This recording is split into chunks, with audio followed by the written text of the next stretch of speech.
Well, hi again. This is Marvelous Mark here. And I'm sorry for my lack of videos here in the last couple weeks or so because my work schedule has been kind of funky at best, and I've been going to rock concerts such as Rush, who I saw last night down in Kansas City. Last night of their tour, it was excellent. If Rush tours again, I have no reason to doubt that they won't tour again. But if you do get a chance, and if you're a fan of Rush in general, and you haven't gone to see them, do it. Do it. Do it. Do it. I can't stress it enough. But anyway, I want to get started with this week's Raw review for August 5th, 2013. Alright, so the opening segment was the makeover, or the corporate makeover of sorts, of one Daniel Bryan. And first off, you see Goddess in the ring, Stephanie McMahon, and she was talking. They show these pre-taped clips of him going to a spa, and he's getting a facial, he's getting a manicure, pedicure, this, that, and the other thing.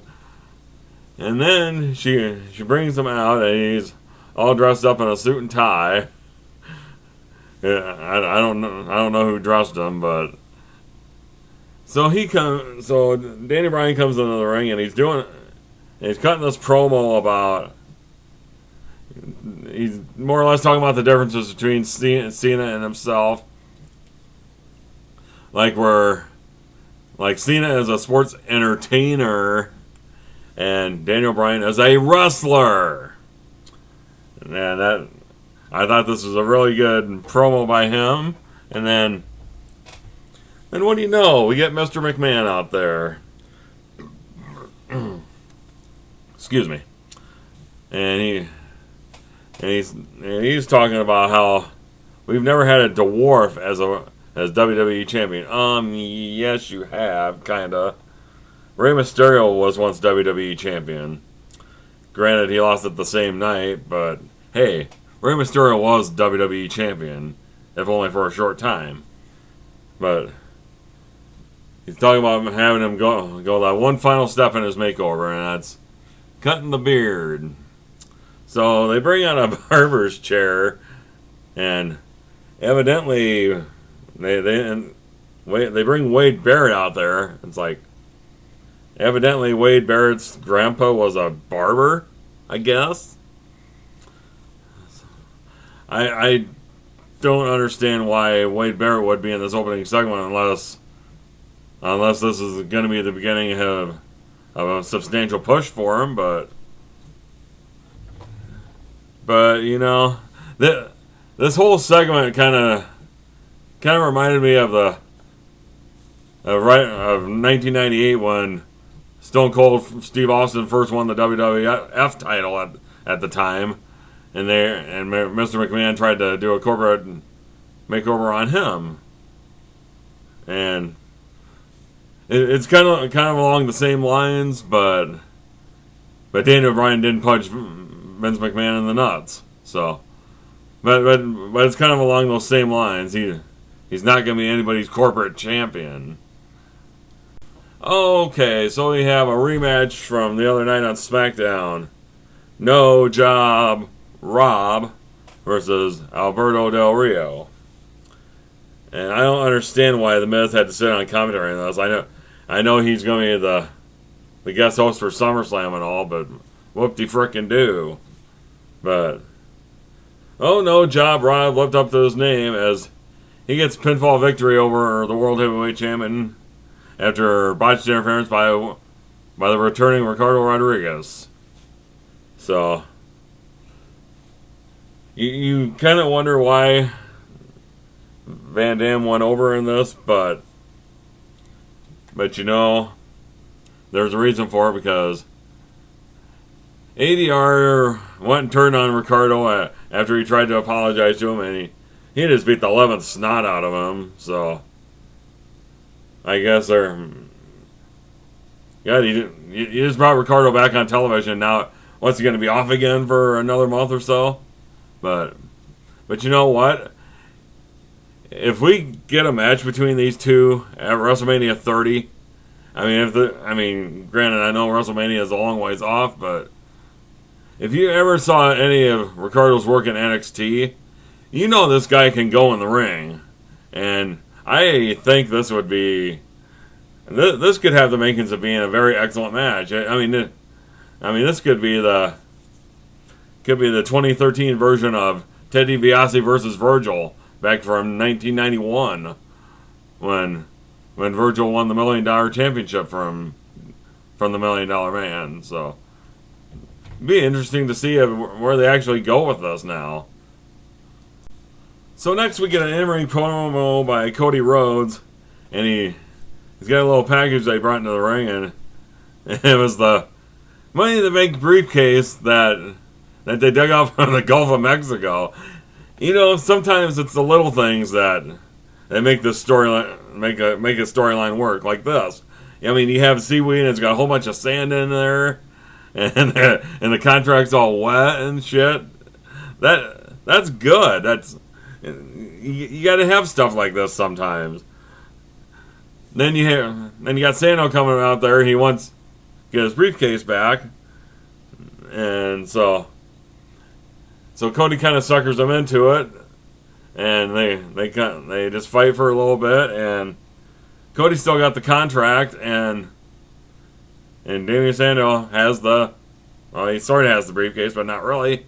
But you know, as much as this Money in the Bank briefcase has been intertwined into this feud, why not put it up for grabs at SummerSlam? Why just have it be a regular match?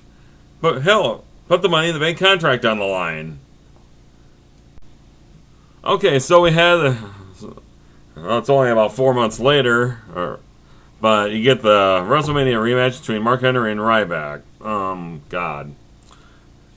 Which kind of led me to look up the meaning of the word pathetic. It's an adjective. It's arousing pity, especially through vulnerability or sadness. Or, 2, miserably inadequate. Which is exactly what this match was. This was dumb.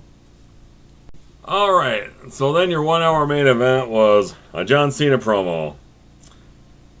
Oh God, it just seems like same shit, different day with Cena. And he's even getting boring chants. Boring chants from the cheeseheads in Green Bay. You know, when the top guy in the company is getting boring chants, you know that the fans want change at the top of the card. I mean, this is where Cena has been the last 8 years. He's been at the fucking top of the card, and it seems like there's no end in sight. So then you get Orton out there. He's talking about how he's the real champ is here because he has the Money in the Bank briefcase for the Raw side, and then you see the Shield appearing. They're heading down toward the ring. They're surrounding Orton and Cena. Excuse me. Then you get Daniel Bryan coming out there to help save the day, and what do you know? To make a great match for your main event, it's Brad Maddox. Oh yes, this was an awesome main event that he put together. I mean, sure, it didn't surprise nobody, but just because Brad Maddox made it, it was awesome. Alright, then you had a tag match between Tons of Funk and the Wyatt family, which was a rematch from SmackDown a couple weeks ago. It was basically the same match. Tons of Funk gets squashed, basically, by the Wyatt family, and that's about it for that. You get a little promo from Bray Wyatt afterwards, and then, what do you know, Kane ends up appearing on the Titantron, and I figured there was going to be a match between Bray Wyatt and Kane at SummerSlam, and now there's going to be. It's official, and it's going to be an Inferno match. That should be really interesting. Alright, then you got your Random Divas match. You kind of knew this was going to happen after what happened on SmackDown Friday night. with Layla turning on Caitlyn. Hell, why not? But you know what? I like this not Caitlyn. I like this Layla a whole lot better. I think Layla works much better as a heel. If you remember her being teamed up with Mrs. Undertaker, Michelle McCool, and Lay Cool, yes, that was some good shit there. So hopefully we're gonna get more of it. But only problem with this is just now Layla's teamed up with AJ and Caitlyn's all alone. Oh boy, oh boy. Alright, then you had no entrance for either Christian or Heath Slater. That's not a good sign for your number one contender for the World Heavyweight Championship when Christian's getting no entrance. And Slater jobs one more time, and as a result of the triple threat match from last Friday night on SmackDown, Christian is now your number one contender for the World Heavyweight title. And yes, Mikey, that means he's going to get one more match. And for what was probably the best match on the card tonight, you had CM Punk going up against the IC champion Curtis Axel. This really was a good match. I mean, you got Punk talking about Curtis Axel being so blinded by Paul Heyman, and then you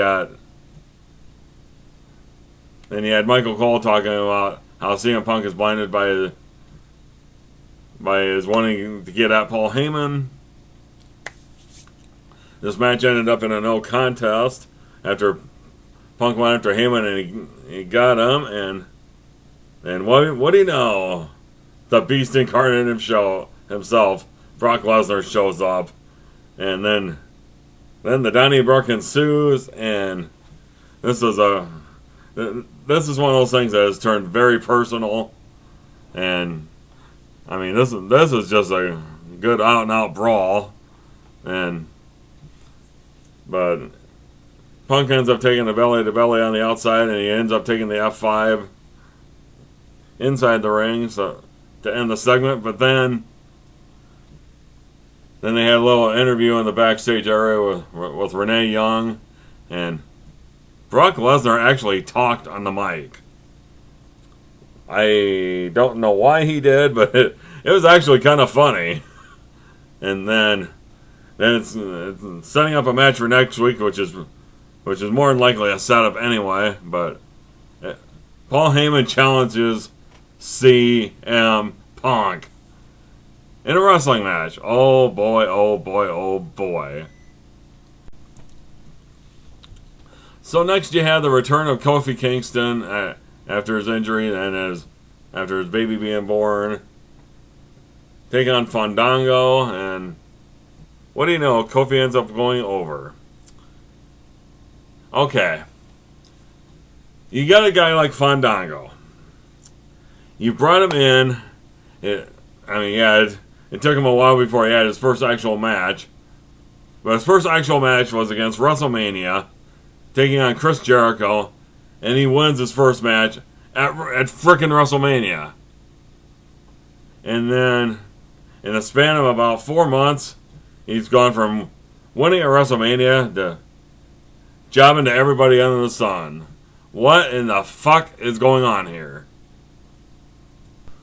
Alright, then you got another tag team match between the Real Americans of Jack Swagger and Antonio Cesaro taking on the Usos. And what was pretty close to my heart is Zeb Coulter before the match cut a promo talking about the overrated Packers. Oh my god, that was so awesome. Coming from a Viking fan who fucking hates the Packers, that was good shit, brother. And not only that, oh my god, the Real Americans end up going over on the Usos, your number one contenders for the tag team title. So evidently, are they technically, would the Usos still be the number one contender since they lost? Does Swagger and Cesaro? That could be interesting, I guess. Alright, for the second week in a row, we ended up getting Dolph Ziggler against Big E Langston. And once again, they're trying to make Ziggler look as weak as possible after you turn him face. Big E gets the pinfall with the big dummy ending. But it really wasn't about these two. It was more about the long-standing war between AJ and Caitlyn. Blah, blah, blah. Probably what we're going to have, it's probably going to be a mixed tag at SummerSlam between Dolph Ziggler and Caitlyn against AJ and Big E Langston. Whoop-de-frickin-do. Alright, then your main event, which was made early in the night by Brad Maddox. The Shield against Bryan, John Cena, and Randy Orton. It would have been nice if this match would have gotten a little bit more time. It didn't get a whole hell of a lot of time. It was a good match for as long as it went. You had a DQ finish where Shield attacked, and what happened was Bryan got RKO'd by Randy Orton, and then Orton and Cena they took out the rest of the Shield, and then Cena got taken out by the RKO by Orton as well. They kind of teased where Orton was going to cash in the Money in the Bank contract, but Cena and Bryan were getting piss pounded by the Shield. Bryan ends up taking the triple power bomb, and Randy Orton didn't do a finger to help. So yeah, I'm thinking we're probably gonna have our Orton heel turn here pretty soon. I think they've already gotten the wheels in motion for that. I think it's going to culminate probably at SummerSlam, where Daniel Bryan wins the WWE title, and then Orton will cash in on him. So yeah, that's probably what's going to happen. But you never know. Who knows? WWE could actually throw you a curveball or something. As far as what I thought about this week's show, there are some very good parts of the show, and then there are some spots that were, it was just downright awful. As far as the good parts, I thought were the opening segment with the Daniel Bryan corporate makeover, then the Punk Axel match which was good, and then with Lesnar coming out to beat on Punk and save Paul Heyman. And then as far as the main event with the Shield against Bryan and Orton and Cena, which would have been a lot better if it would have gotten more time. But then you had your complete crap like Caitlyn against Layla, and then the Mark Henry Ryback match, and I think all in all this was kind of an uneven show. Let me know what you thought about it down below, and I will talk to you later. See ya. Goodbye.